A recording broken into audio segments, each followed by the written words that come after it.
ګرانو کتونکو په دغه ننني ویلاګ کې به خبرې اترې کوو په یوه جرنالسټ باندې. د دغه جرنالسټ تعلق د چارسدي سیمې سره دی او تېره ورځ په باچاخان مرکز کې چې کومه ایوارډ شو را جوړه شوې وه هغې کې کومو خلکو کارکردګۍ ښودلې وي نو په هغې کې د خیبر پښتونخوا نه یوه جرنالسټه عروج خان هغې ته خو میا افتیار حسین په لاسو باندې ایوارډ ورکړی شو. د دغه ادارې لخوا چې دغه کوم سلیکشن شو نو نور خو موږ ته پته نشته دی، خو د سلیکشن پته د دغې نه لګي چې دې وخت کې په خیبر پښتونخوا کې عروج خان چې د خیبر نیوز انکر پرسن ده، د ریډیو دلبر چارسدي، ریډیو دلبر صوابۍ د هغې انکر پرسن ده او زموږ دپاره دا د فخر خبره ده چې دلبر ریډیو سره موږ هم د کلونو راسې کار کوو او نن د دلبر ریډیو یوه پیغله یوه جرنالسټه هغه د صوبې په کچ باندې دغه ایوارډ کې خپل نوم ځای کوي نو دا د ستایلو ده. عروج خان یو ادبي دغه سره خو هم تړاو لري، شاعري هم کوي، ورسره سوشل ورکر هم ده، خدمات هم کوي، د غریبانانو سره مرستې هم کوي او ورسره چې کوم دی نو داسې ریپورټونه هم جوړوي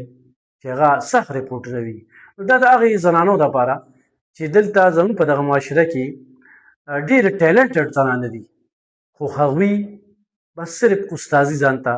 نظر کړی وي. خو دې وخت کې وګورئ نو زمونږ اسسټنټ کمیشنر تنګي دا یوه زنانه ده، دلته کې یو اے ډي سي د چارسده کې چې ښه تکړه اے ډي سي ده او خپله ډیوټي ښه په جوان مردۍ سره کوي. نو مطلب دا چې زنانه نور فیلډونو ته خو هم تللی شي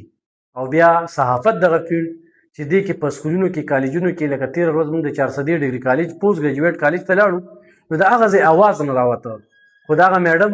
موږ ستاینه کوو چې موږ له یې موقع راکړه نو هلته د ډرین مسله وه او هغه موږ رابار کړه. نو خو چېرې دا زنانه جرنالسټه وه نو د سکولونو دننه د جینکو کالجونو دننه ډېرې لوی لوی مسلې دي چې دا رابار کړي. نو دې طرف ته خو هم پاملرنه پکار ده. خو د چارسدي دپاره د ویاړ خبره په دې ده چې نن عروج خان په یو لوی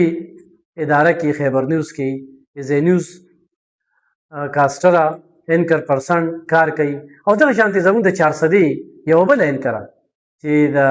شیرپو جاړې سره تعلق ساتي هغه په مشرق ټي وي کې ایز ا نیوز کاسټره چې کوم دی نو خپل ډیوټي کوي نو هغه هم د دلبر ریډیو نه وتلې چې د دې نه مخکې په خیبر نیوز کې کار کوو او بیا چې کوم دی نو مشرق ټي وي ته لاړله او نن د هغې د ټاپ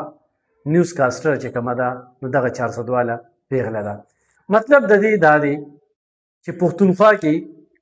خو چېرې صحافت پیډ ته زنانه ځي نو هغوی ته مواقع شته خو کمې دي او چارسدي دغه کوټه پوره کړې ده چې په دغه ځایونو کې یو شمېر انکر پرسن چې کوم دی نو دا دې نور هم زه ذکر کولی شم خو دا دوه په میدان دی او بیا عروج خان چې کوم دی نو په دې وخت کې دا کوم ایوارډ ترلاسه کړو ضرورت ته دې خبرو چې موږ په دې باندې خبرې اترې وکړو. خو موږ هغې خلکو ته ضرور دا وایو چې زنانو له عزت ورکړې، موقع ورکړې، لارې ورته وښایې، اعتماد پیدا کړې. د اعتماد ډېر زیات فقدان دی. والدین په خپلو بچیانو باندې خو اعتماد کوي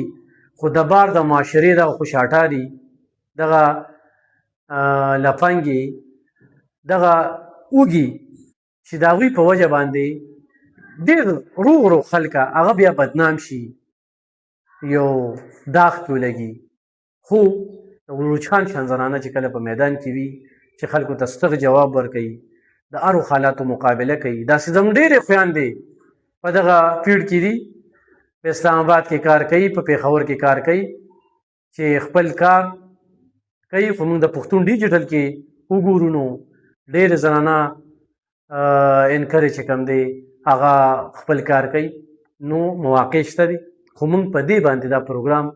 دا عروج خان ته ډالۍ کوو، خپل چارسدي دپاره فخر ګڼو، په ټولې پښتونخوا په سطح باندې دغه ایوارډ وګټو. یقینا